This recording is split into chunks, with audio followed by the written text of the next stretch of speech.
Selamat pagi, siang, sore, dan malam buat teman-teman yang sedang menonton podcast Adi Saus atau juga mendengarkan podcast Adi Saus di platform Spotify, Noise, juga di YouTube. Jadi kali ini teman-teman, aku ada di salah satu kantor yang namanya akrabnya itu Balianet. Jadi apa sih Balianet nih? Saksikan di podcast Adi Saus. Nah, tema dalam episode kali ini itu bisnis anak muda yang menjanjikan. Nah, di depan aku itu sudah ada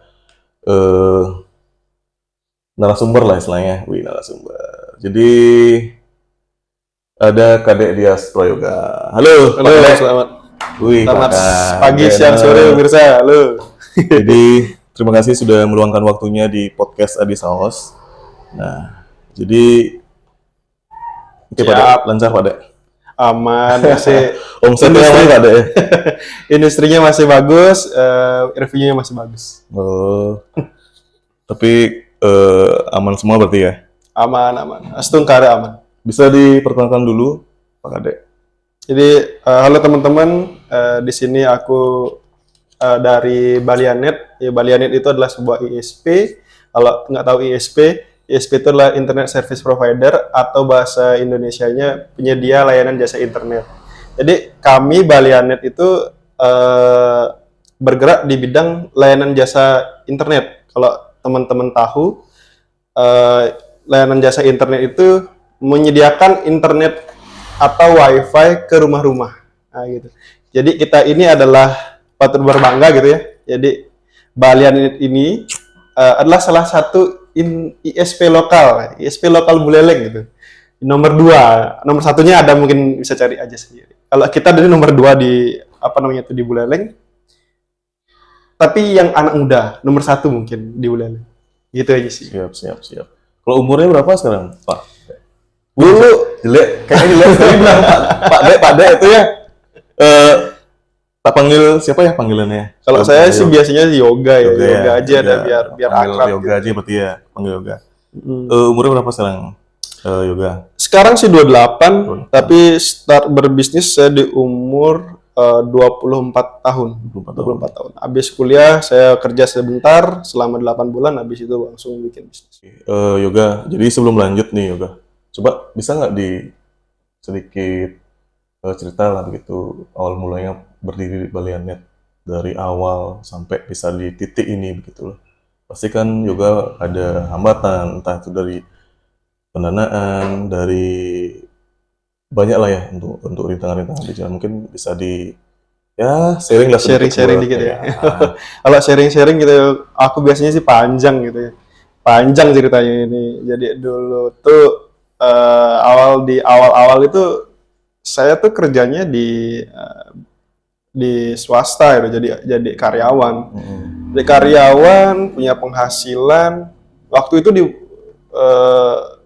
di bawah UMR ya, di bawah UMR saya kerja di perusahaan daerah, keterima di sana, gajinya UMR, dan plus waktu itu masih muda tapi sudah kalau sekarang kan masih muda juga ya? Masih muda, masih muda sih. masih muda. Belum gini lah ya, menemukan. Masih muda, kepengennya masih banyak gitu loh. Pengen ini itu tuh masih banyak sekali gitu kan. Dengan waktu itu pendapatan yang segitu, waduh, susah juga nih kita buat buat kebutuhannya susah gitu sebenarnya. Waktu itu saya di bawah UMR Buleleng waktu itu mungkin cuma 2.200.000. Nah, saya di bawahnya itu.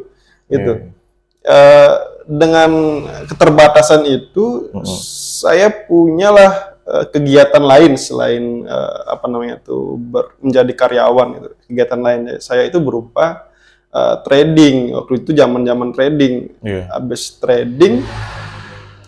Nah, trading ini ternyata membutuhkan internet yang lumayan banyak. Saya putuskanlah untuk mencari wifi di rumah saya. Tapi dulu. Di waktu trading tuh gimana?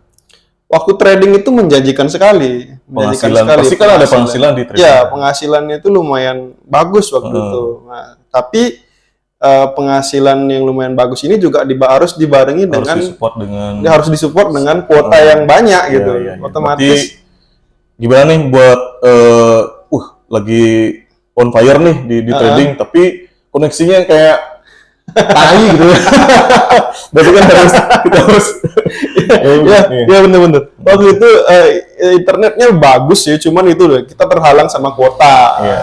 Terhalang sama kuota, harus tiap apalagi waktu trading kuotanya habis, itu bikin kesel gitu kan. Nah, gimana caranya saya buat menutupi kekurangan ini? Saya cari ISP yang terkenal lah ya, you name it lah ya, kayak banyak yang plat merah itu tuh ada dulunya, cuman waktu itu saya nggak mendapat layanan, mungkin karena di rumah saya itu jauh dari fiber optik dan lain-lain gitu. Berarti akses berarti ya, nyoba daftar mau buat ke salah satu jaringan ya pernah, biar bisa di rumah. Ya pernah coba seperti itu. Kalau di luar nggak bisa, maksudnya kita bawa laptop trading di luar gitu bisa sih, cuman itu udah saya orangnya mager juga, dan kalau saya trading itu di jam-jam saya pulang kerja. Habis pulang kerja, jadi udah capek itu, malas bagi buat keluar untuk hanya sekedar trading. Kalau bisa nyaman di rumah ya mending nyaman di rumah gitu pikirannya. Habis itu saya cari ke ISP di yang besar-besar, nggak mampu melayani saya, mungkin karena jaringannya jauh kayak gitu. Habis itu saya nggak habis akal gitu loh. Jadi saya cari di YouTube gimana sih caranya kita memperoleh internet unlimited dengan tidak ada jaringan di tempat kita. Nah, waktu itu sumbernya dari YouTube. Dari gagal mencari ISP ini, saya nyari di YouTube. Nah, di YouTube itu adalah cara-caranya biar kita tuh dapetin internet gitu kan. Berarti bobol ya, bukan bobol berarti ya? Bukan lah, kita pengennya yang gini-gini aja, yang legal-legal aja gitu. Nggak mau yang ada jalurnya berarti. Nggak mau juga nyuri-nyuri itu nggak mau waktu itu ya. Waktu itu. Nah, karena ada kesempatan seperti itu, saya coba buatin anggarannya gitu kan. Berapa sih kita perlu uang untuk memperoleh fasilitas itu internet. Gitu. Internetnya gimana? Saya RAB-in, baru dicek lumayan juga nih gitu. Harganya cukup lumayan. Habis itu saya puter otak lagi nih.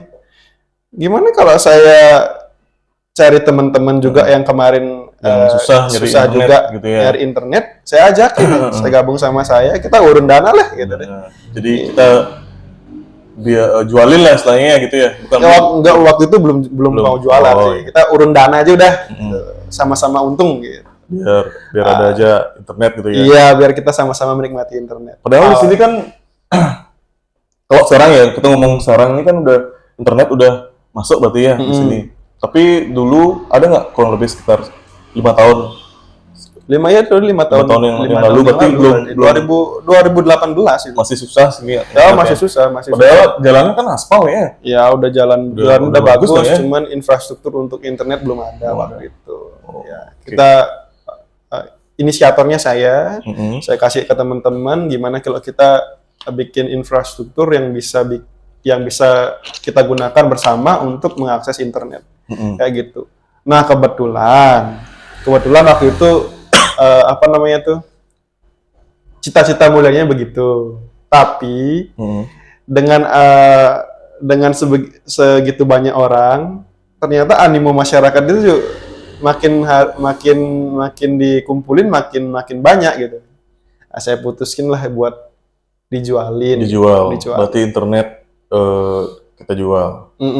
Dan tercapai. Awal mulanya langsung pasang di rumah berarti ya? Ya, pasang di rumah dulu. Tapi sewaktu masang itu, Yoga udah masih kerja nggak di tempat lain apa udah?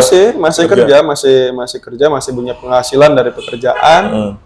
Internet juga jalan, Mm-mm. tapi belum ada profit yang signifikan gitu kan. Tapi belum ada. Belum Peluang ada, ada, tapi tapi profit masih signifikan itu pecah belum. berarti ya konsentrasinya antara kerja sama usaha kan gitu ya. Ya, masih Dan gitu. nggak bisa totally kan gitu. Belum bisa karena menimbang juga kan. Mm.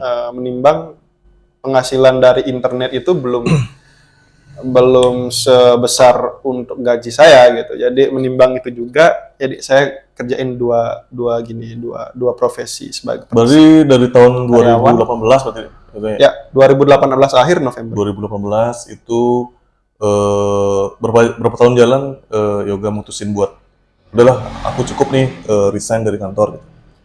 Waktu itu cukup singkat juga sih. Ya, jadi waktu itu karena ada ini sih sebenarnya subjektif dari sisi saya sendiri yang mau resign gitu. Waktu itu pendapatan dari internet juga belum ada sebenarnya. Cuman ya karena kenyamanan saya bekerja menurut saya waktu itu nomor satu ya.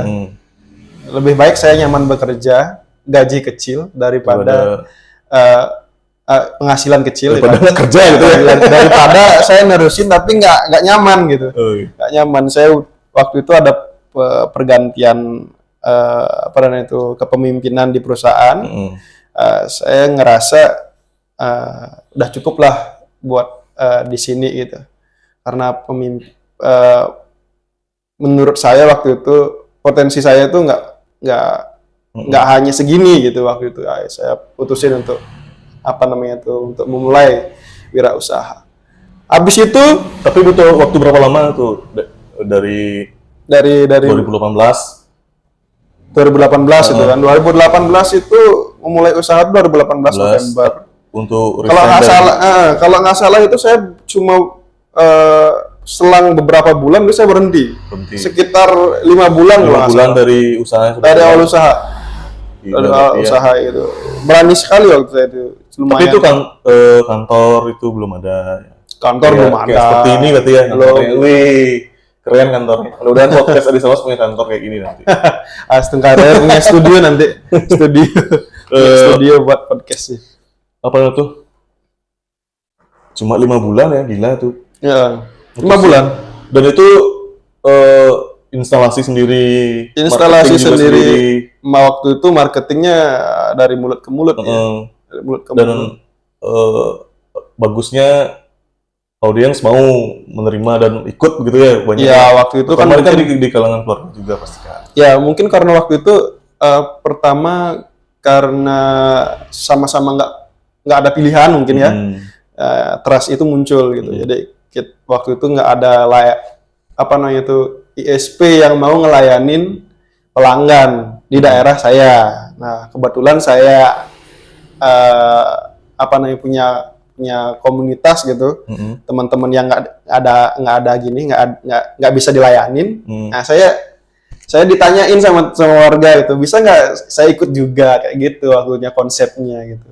Ya saya terima lah karena sama-sama juga kan ngerasa punya kemampuan tapi nggak bantu masyarakat itu kayaknya gimana gitu. Iya. Plus kalau dari profit lah ya, omset lah istilahnya dari baru pertama 2018 itu untuk menuju ke sampai sekarang ini gimana grafiknya dari 2018 misalkan 2018 ya yang maksudnya yang lagi ramai lah apa mungkin prosesnya 1 tahun kita promo dulu biar dikenal sama orang itu butuh waktu berapa lama dari 2018 sampai sekarang 2023 untuk istilahnya udah jalan lah istilahnya. Dulu pertama kali bikin itu karena cita-cita mulianya itu membantu, jadi kita nggak terlalu masalahin buat profit ya. Profitnya itu ya hanya sekedar aja. Bayangin satu tahun saya kerjain kayak gitu tuh, itu cuma dapat profit 200.000 rupiah. Setahun 200.000 rupiah. Kenapa profitnya kecil? Ya karena asasnya dulu pertama ya hanya membantu. Berarti 200.000 per tahun apa per bulan? Per bulan.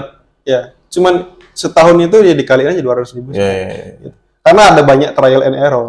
Saya ini bukan berawal dari basicnya itu IT, bukan. Jadi saya belajar cuman dari YouTube. Kalau nggak tahu kuliah di mana dulu ya?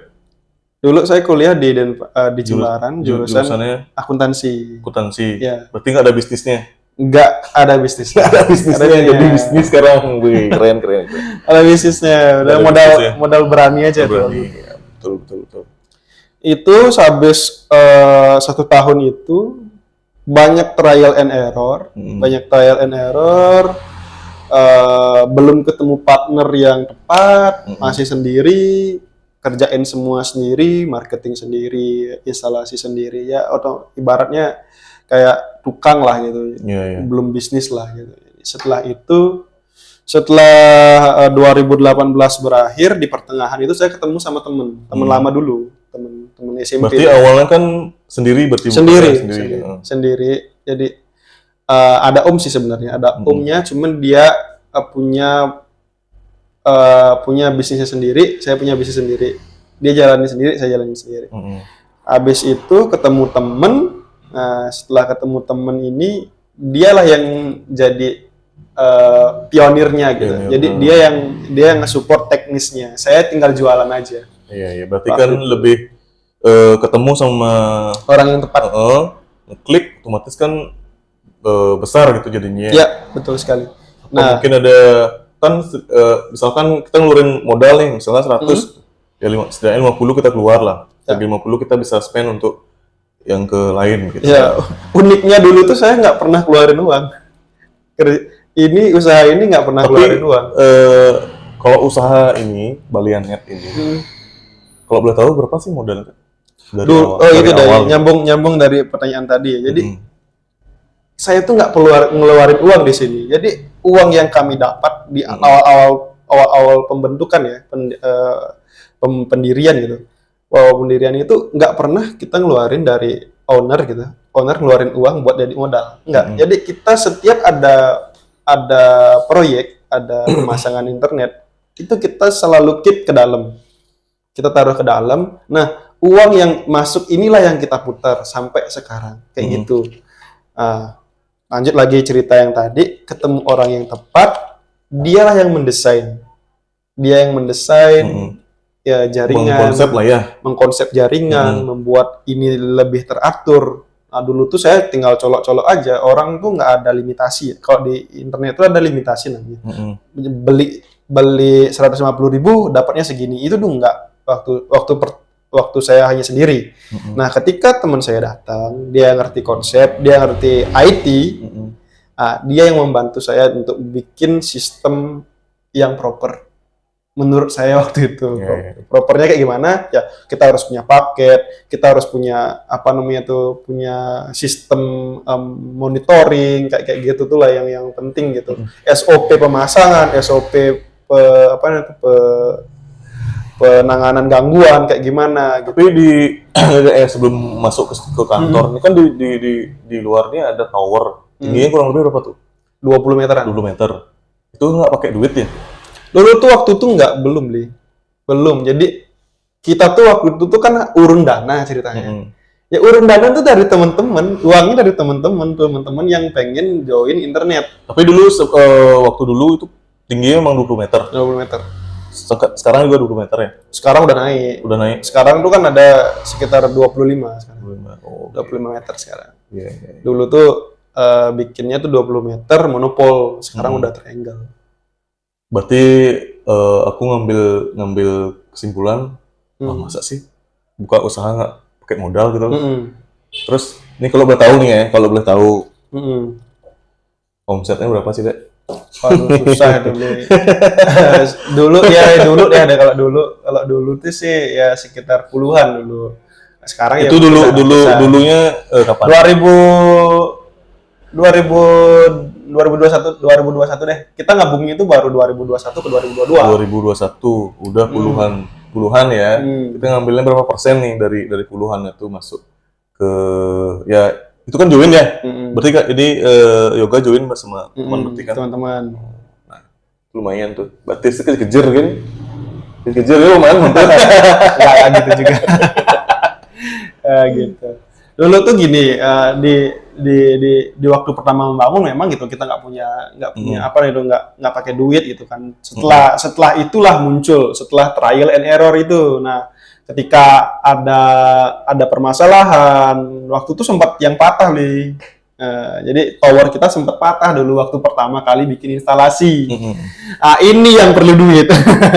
Berarti di perusahaan-perusahaan itu ya? Iya, di perusahaan, maintenance ya? di maintenance-nya itu. Pertama bikin nggak ada duitnya, nggak perlu duit kita. Nah, setelah infrastrukturnya jadi, terus ketimpa musibah, kita kan nggak mungkin lagi sama tetangga, sama teman-teman di komunitas mintain lagi, ini rusak towernya, kita mesti benerin, nggak mungkin. Nah, karena saya menginisiasi dan saya keperluan juga, jadi saya pinjam uang nih ke bank waktu itu. Nah, di bank inilah saya minjam duit, disitulah dari awalnya kayak gitu. Oh, gitu. Berarti ya boleh lah Dek, dibocorin Dek. Dari itu kan 2 tahun yang lalu ya. Kalau sekarang kira-kira berapa omsetnya Dek? Kalau sekarang mungkin ratusan sih. Ratusan. Di bawah. Oh ya, ratusan nggak sih. Ratusan sekarang. Tapi di bawah gini, nggak sampai 300 pun nggak sampai, 200 pun nggak sampai. Tapi kan untuk kedepannya mesti sampai ya. Harus. Optimisnya sih Ya. ya. Optimis kita bisa sampai harga segitu. Oke Dek. Jadi kita bahas yang lain, mungkin pentingnya kreativitas gitu dan inovasi dalam mencapai kesuksesan dalam bisnis yang yoga bikin. Nah, bagaimana? Jawab kreatif. Bagaimana pentingnya kreativitas dan inovasi? Oh, Maka di sini memang baliannya ini ya oke lah, kita kan tahu setiap bisnis, setiap usaha itu pasti memang harus kreativitas tuh oke. Nah, bagaimana kira-kira kalian mensiasati hal ini? menurut saya tuh kalau Cuma sekali ya, oke ini aja, nggak next yang udah biarin Enggak lah. pas lah Enggak. dia berinovasi sendiri. nggak bisa gitu, nggak bisa gitu. Jadi benar sekali tadi, kreativitas itu adalah penopang bisnis gitu. Kalau bisnis nggak ada kreativitasnya, bakalan stuck di situ aja gitu. Stuck gitu-gitu aja udah. Jadi saya sih kreativitas itu bisa ada 2 cara sih. Yang pertama itu kita dari dalam kita sendiri yang menumbuhkan ide. Yang kedua itu dari lingkungan gitu loh ya. Kalau saya sih sekarang prakteknya udah ngeliat observasinya ke lingkungan gitu. Lingkungan industri maksudnya ya. Industrinya kayak gimana ya kita ngikutin. Udah, itu kreativitas, termasuk kreativitas juga, cuman mungkin ibaratnya plagiat mungkin dari sistem teman di industri. Kita kalau bisa kita aplikasikan juga, kenapa tidak gitu ya. Gitu. Jadi kayak kalau itu amati tiru modifikasi. Ya, kayak gitu.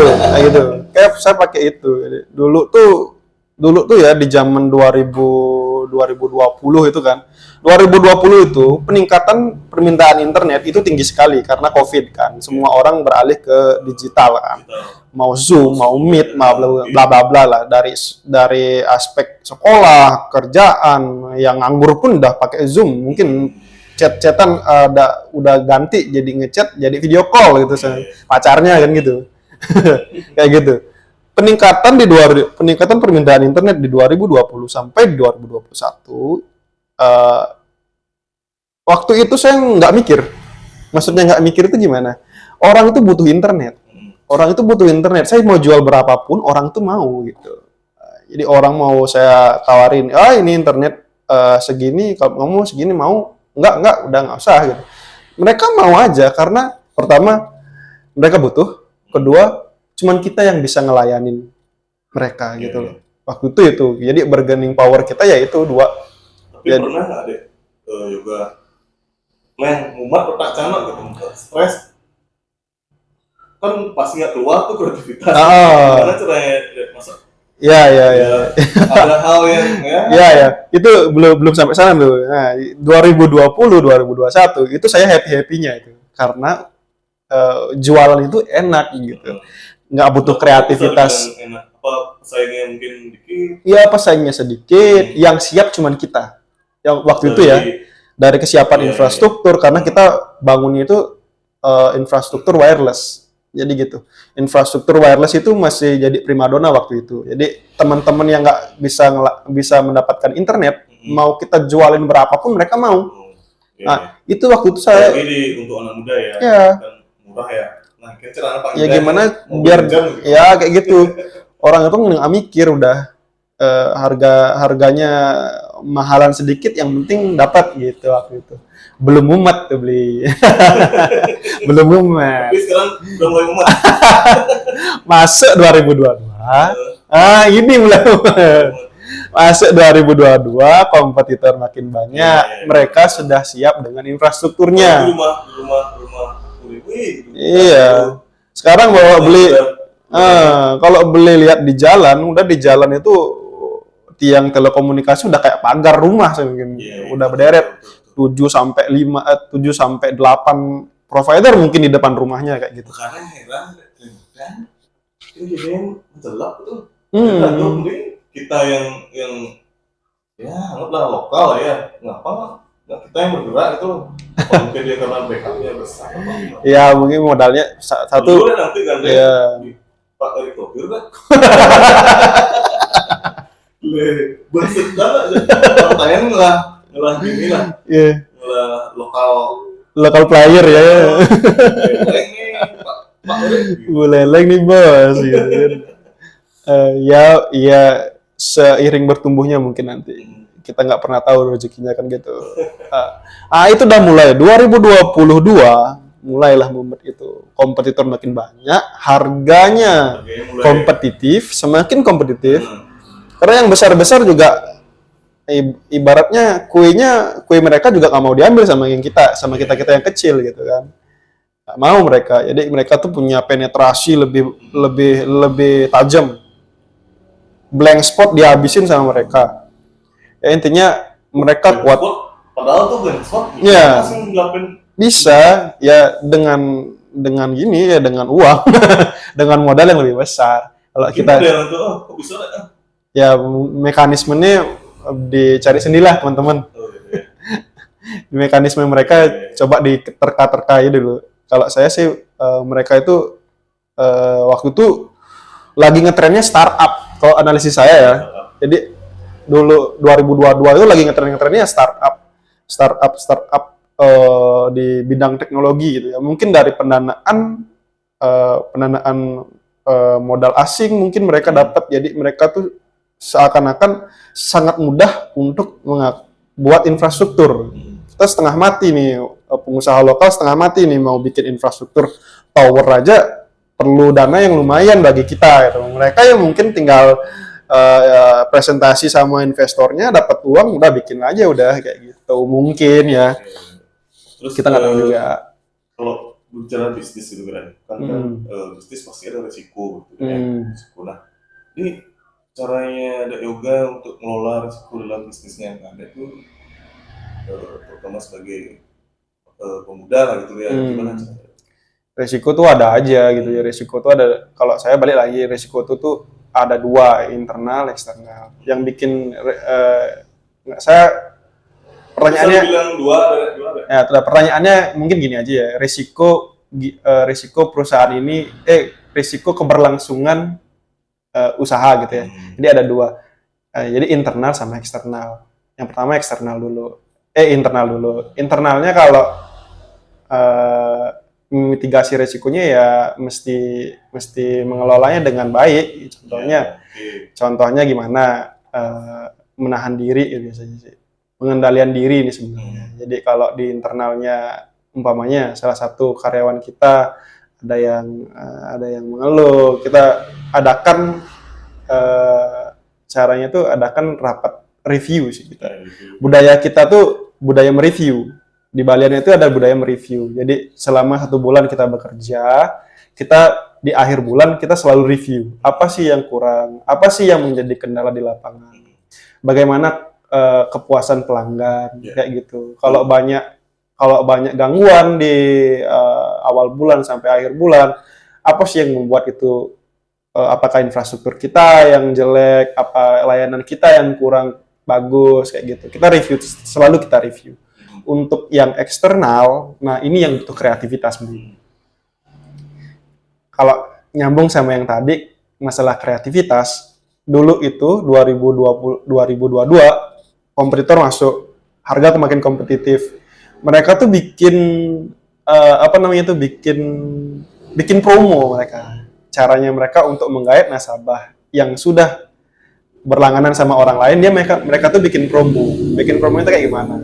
Mungkin di gratis instalasi, harga paket yang lebih murah, bandwidth yang lebih besar, kayak gitu mereka.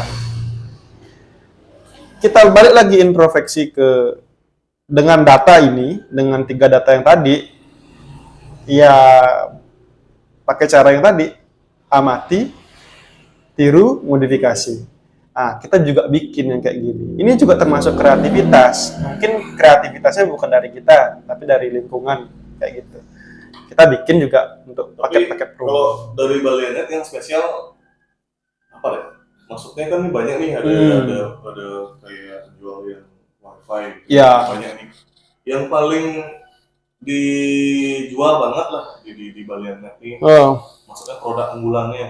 Produk unggulan sih sementara ini kita cuma punya satu produk, yaitu namanya Balia Net Home. Ya Net Home itu ada 3 subkategori produk. Yang pertama itu Balia Net Home 6 Mbps, yang kedua 10 Mbps, yang terakhir itu 20 Mbps.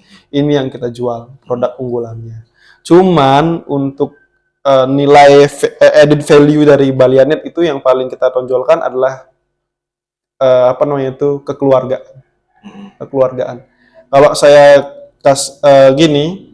boleh sombong nih, kalau di kita tuh di pelayanan itu nomor 1, apalagi masalah pelayanan gangguan.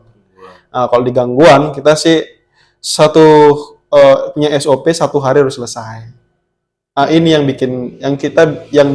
kita tawarkan sama pelanggan kita. Jadi kedekatan dengan perusahaan. Contoh kalau perusahaan-perusahaan besar ya kayak ya plat merah lah, saya nggak mau nyebut nama. Plat merah atau yang plat biru. Nah, gitu kan. Mereka tuh pakai chatbot.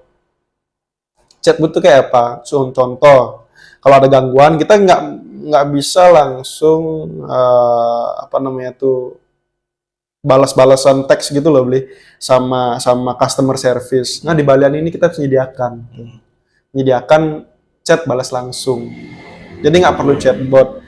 Sekarang di WA ya barang beberapa menit mungkin udah ada. Berarti misalkan kalau aku jadi pelanggan Balian klaim aku IP, WA nih CS-nya, berarti langsung dari CS. Langsung dari CS-nya langsung. Dulu itu 24 jam ya? 24 jam sih belum ya. Jadi kalau kita tuh ada jam operasional. Jam operasionalnya dari jam 8 sampai jam 4 di fast respon. Fast respon dia jam 8 sampai jam 4 sore. Jam 5 sore sampai jam 10 malam itu slow respon. Tapi tetap ditanggap. Oke, Baliannya.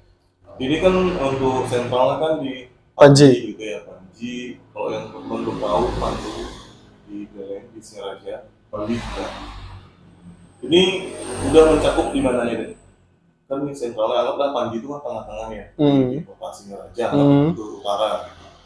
Ini sudah mencakup di mungkin bagian baratnya sampai mana, bagian timuran sampai mana, atasnya juga sampai mana. Untuk layanan kita sih sudah bisa seluruh Kabupaten Buleleng, itu sudah bisa. Tapi untuk konsentrasi paling banyak itu sih masih di Panji dan sekitarnya. Kalau sekarang tuh yang paling timur yang banyak pelanggannya itu di daerah Alasangkar paling timur. Itu udah banyak itu udah banyak.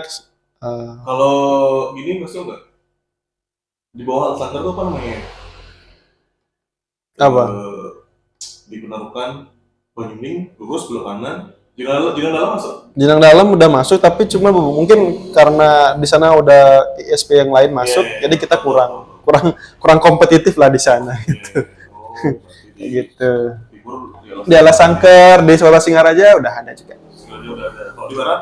Di barat sampai Selat. Berarti kalau Seririt itu belum? Seririt belum ada yang mau masang di sana. Kalau teman-teman ada yang mau masang dari Seririt, nanti bisa kontak Balianet gitu. Kita di CNTV. Oke, siap.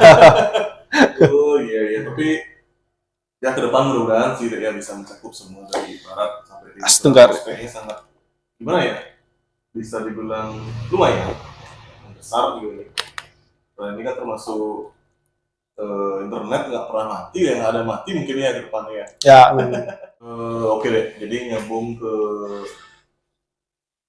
izin gitu deh ya. Dan pasti kan ini harus ada legalitas Ya, dari pasti. pemerintah tuh. Cuma mungkin ya kan bisa sering lah terkait kepengurusan izin, terus biayanya berapa, kenalannya apa, dan jangka waktunya yang dapat dibutuhkan ya. Jadi oke, jadi geraknya tuh dari sini aja. Izin itu gratis beli. Izin ini gratis. Ya, gratis. Sekarang tuh di pemerintahan tuh untuk usaha itu udah gratis semua. Udah teman-teman ya dulu tuh sebelum jadi ISP kita tuh di reseller dulu, nge-resell. Jadi ada ISP, kita resellernya. Ini bayar ke ISP-nya. Itu untuk dapetin izin reseller itu. Nah, sambil jalan saya juga ngurus ISP-nya. ISP-nya ini gratis dari pemerintah. Gitu. Berarti izin untuk ngurus itu gratis? Iya, izin untuk ngurus itu gratis. Izin biaya-biaya biaya-biayanya ini untuk jadi ISP itu adalah biaya-biaya untuk membuat infrastrukturnya sesuai dengan standar yang diminta oleh pemerintah. Contoh, umpamanya pemerintah untuk jadi ISP kamu harus punya router yang gini ya, kayak gitu. Routernya berarti router kayak plat merah itu lah ya? Iya, harus. Tipenya sama kayak gitu juga? Enggak juga sih, jadi ada spesifikasinya. Spesifikasinya ada harganya masing-masing lah, kayak gitu. Jadi ini yang bikin banyak pengeluaran kita. Dulu tuh kan kita sebelum jadi ISP itu kan mungkin barang-barangnya kurang standar. Nah, sekarang distandarisasi sama pemerintah agar SNI, Standar Nasional Indonesia. Kayak gitu aja, bangun infrastruktur, kamu ikutin uji layak operasinya, kamu lolos, kamu dapat sertifikat. Udah kayak gitu aja. Tapi adalah modelnya gitu. Oh, nggak ada. Kita nggak ada nih, yang kayak gitu tuh nggak ada untuk yang set itu nggak ada. Buat izin pajak pasti udah kelihatan. Kita kan bikin PT. Iya. Kita bikin PT, PT-nya pertama kali berarti itu harus real ya. Iya, bayar pajak. Bayar pajaknya dulunya kena berapa persen deh dari omset? 0,5. Kita kan pertama itu masuknya di perusahaan UMKM. Harus PT berarti ya? Ya, harus PT dulu ya. Sekarang sudah ada PT perorangan, bisa sekarang. Perorangan pun bisa. Perorangan maksudnya? Ya, jadi sekarang tuh pemerintah lagi bikin PT perorangan. Dulu kan PT itu harus ada lebih dari satu orang. Oh gitu. Sekarang ada PT perorangan. PT perorangan udah bisa mengurus ISP.